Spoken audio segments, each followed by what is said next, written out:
What's going on, class and my professor? So for those of you who don't know, my name is Freezy and I love to make video blogs, so that's how I'm going to be doing my project today. And the chapter that I wanted to cover is movies, which is chapter 12. So from the very beginning, the thing that we covered was how did it begin? So though the birthplace of film might have been thought to be Hollywood, it was actually born in Fort Lee, New Jersey in 1893. The first studio in Hollywood was actually not built until 1911.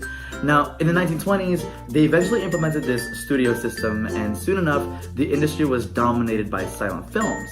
And that wasn't because there wasn't any sound or anything, but rather no dialogue or diegetic sound. Now keep in mind, this was in a time in which immigrants, such as myself, were booming in America. So the lack of words and instead reliance on body language to portray whatever it was that they wanted to say helped the film industry reach a much larger audience, since not everyone spoke perfect English at the time. Eventually, non-silent films, popularly known as talkies, did not come into prominence until later on in the decades, marked by the release of The Jazz Singer. So this marked a huge shift in the market, and within the next decade, new technology in the movie theaters such as colored films and larger widescreens proved to be the defining factor in the market versus home television sets. Now during this decade, wow, I'm saying decade a lot, a production code known as Hays Code developed to establish a standard of good taste within the industry, and eventually this was replaced by the MPAA rating system in 1968, which we still use today. Stuff like G, PG, PG-13, R, and NC-17. I haven't seen anything in theaters that have the NC-17 rating though. I think it's like only on like late night HBO, like freaky movies or something. Moving forward, sadly, at the end of this decade of the 1920s, came the Great Depression. Now, although attendance initially fell, screening double features ended up actually increasing attendance over time. Now, the genius here is that not only were they screening two things at the same time, the studios started developing many feel-good movies and comedies that made people feel more positive during a time of desperation. Now, you could say that at this time, films actually raised the American spirit. This became a golden era of film, which is very ironic since the economy was completely going downhill. And this is hallmarked by movies such as Gone with the Wind and The Wizard of Oz. Soon after though, TV started to become the medium of choice for entertainment in the late 1940s.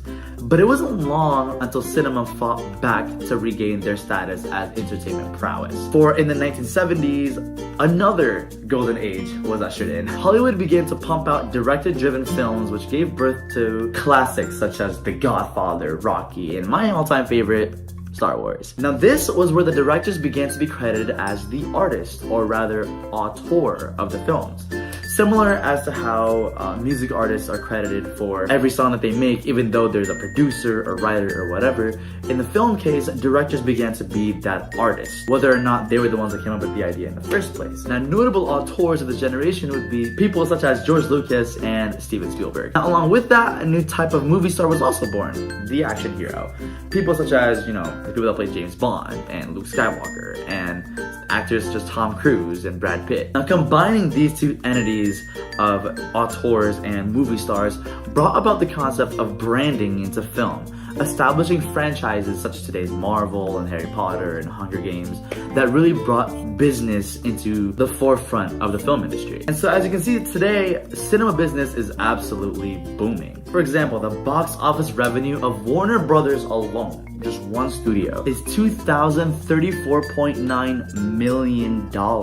Imagine that. However, with the success of film and the rapid advancement in every aspect of production, there is still much to be said about the lack of diversity in this business, which is very important for an up-and-coming filmmaker such as myself. Take for instance, Crazy Rich Asians. This was the first mainstream movie to feature an all-Asian cast. And in an industry that marginalizes Asian Americans, or just Asians in general, into racial stereotypical roles, this was huge. When was the last time you saw a main character in a movie that was Asian, that wasn't a martial artist, or a doctor, or a tiger mom that marries a rich white man? Everything is always so stereotyped with this race, and that's just one example. So obviously, we have a pretty long way to go in that sense. For the future of film, there's only so much that we can do technologically from here on out to improve things such as picture quality, and I personally think for that note, we're kind of on a climax. So as we reflect on the history of the advancement of film as an art and as an entertainment medium, I think and hope that the future advancement of film does not lie in its technology, but rather in in its diversity. Thank you.